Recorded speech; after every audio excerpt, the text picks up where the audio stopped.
Charlemagne, fils de Pépin le Bref, 768-814. Les rois fainéants et les mères d'Austrasie. Des dates, le Saint-Empire, tout est prévu.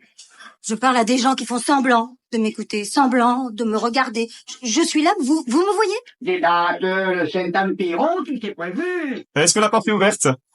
La fabrique de l'histoire scolaire. Salut les députés, s'il vous plaît. Faut pas que ce soit un cours. Et l'histoire, il faut pas l'apprendre, il faut la comprendre. Alors pour commencer, on va avoir besoin de l'ordinateur. On va aller sur Gmail. Clara, vous avez la bonté Léopold de Lagarde enseigne l'histoire au lycée Jean Zay à Aulnay-sous-Bois. Il s'agit ce matin de faire réfléchir ses élèves de terminale L sur ce qu'est l'histoire. Alors vous avez un mec qui s'appelle FQ. Sur le FQ, vous avez deux choses. La première, c'est la rencontre avec Abdel RER. Vous savez que j'aime bien parler aux gens. Vous savez que je suis curieux. Alors quand on parle d'histoire dans le RER, vous êtes prêts?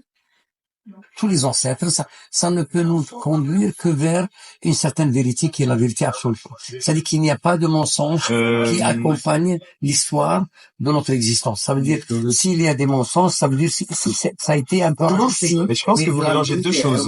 Non, je mélange pas. Je peux? Oui, allez-y. Je pense que vous ne distinguez pas très bien entre l'histoire et la mémoire.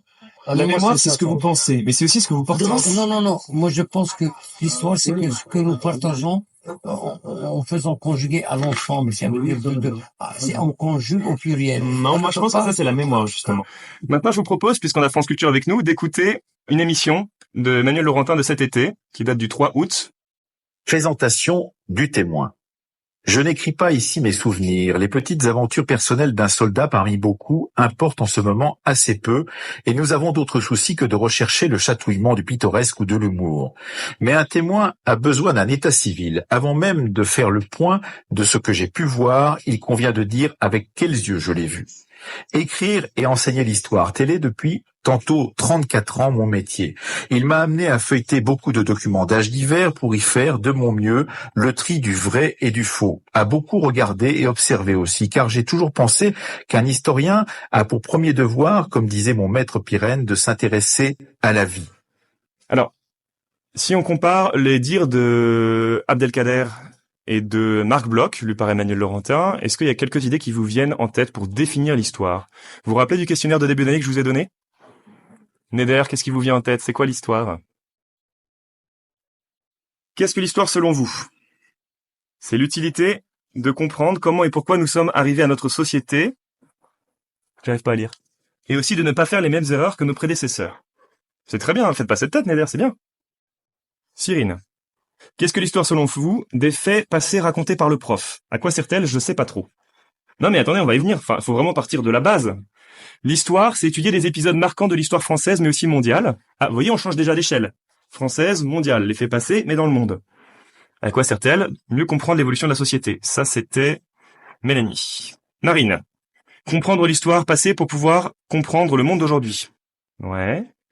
Et voilà, je peux tout vous lire, mais on va peut-être s'arrêter là. Qu'est-ce que l'histoire selon vous? Je vais l'écrire au tableau. C'est comprendre le monde. Il y a combien de personnes qui pensent ça ici? Levez la main. 1, 2, 3, 4, 5, 6, 7, 8, 9, 10. À l'époque, c'était combien? C'était 7. L'histoire, c'est le passé. Plus ou moins glorieux, quelqu'un a écrit. Plus ou moins glorieux. Qui pense ça aujourd'hui? 1, 2, 3, 4, 5, 6. À l'époque, c'était 5, donc kiff. Il y en a un qui m'a écrit, c'est le premier pas vers l'imagination.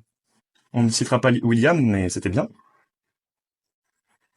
Alors ça, c'était une personne. Qui pense que c'est le premier pas vers l'imagination?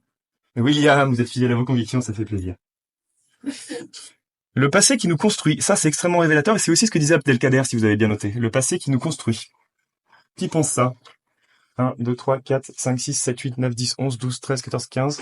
À l'époque, c'était 5. En fait, moi, ce que je pense avec cet échange, c'est que vous n'aviez pas toutes les clés. Je vous ai donné ça et je vous l'ai fait faire en 20 minutes, ce petit questionnaire où vous deviez remplir vos études futures, envisagées, etc. Donc, je crois qu'on a fait tout le monde. Alors, l'année dernière, j'ai des élèves qui m'ont fait l'histoire mondiale de la France. Donc, ce que je vous propose de faire aujourd'hui, c'est de relire le texte de Patrick Boucheron que vous avez en main. Est-ce que quelqu'un veut relire le texte de Boucheron, paragraphe par paragraphe? Nous avons besoin d'histoire car il nous faut du repos. Une halte pour reposer la conscience, pour que demeure la possibilité d'une conscience, non pas seulement le siège d'une pensée, mais d'une raison pratique, donnant toute l'attitude d'agir. Sauver le passé, sauver le temps de la frénésie du présent. Voici pourquoi cette histoire n'a, par définition, ni commencement ni fin. Il faut sans se lasser et sans faiblir opposer une fin de non-recevoir à tous ceux qui attendent des historiens qui les rassurent sur leur certitude, cultivant sagement le petit lopin des continuités. Ce qui se passe, c'est qu'on a 3 textes ici, ou plutôt 2 textes et une intervention orale dans le RER avec les bips du train. Donc, ce qu'on peut faire, c'est essayer de les mettre en relation par rapport à ce qu'on vient d'écrire au tableau. Alors, comprendre le monde, qui dit ça? Ouais. C'est Bloch et Boucheron. Le passé plus ou moins glorieux, c'est qui? C'est pas Abdel, c'est sûr, il dit pas ça. C'est Boucheron. Et c'est qui? Bloch. Le premier pas vers l'imagination. Ça y est que William qui le dit. Encore que on pourrait interpréter un peu plus largement, mais bon. Le passé qui nous construit, qui dit ça? Boucheron, c'est vrai. Et puis Bloch, oui. En fait, il le dit pas dans le texte que je vous ai donné, il le dit un peu après, mais oui, dans l'absolu. Et puis Abdel, bien sûr, il le dit. Il dit ça. Les ancêtres, la mémoire, machin truc. Enfin, il est pas d'accord pour la mémoire, mais m'écoutez pas. On reste encore 5 minutes? Non, monsieur. Oh le... Ok. Vous prenez un bouquin de chaque et je tape sur mon ordinateur pour savoir lequel vous prenez. Demain, je veux la fiche de lecture avec c'est quoi l'histoire, c'est quoi les histoires. Un de là, un de là.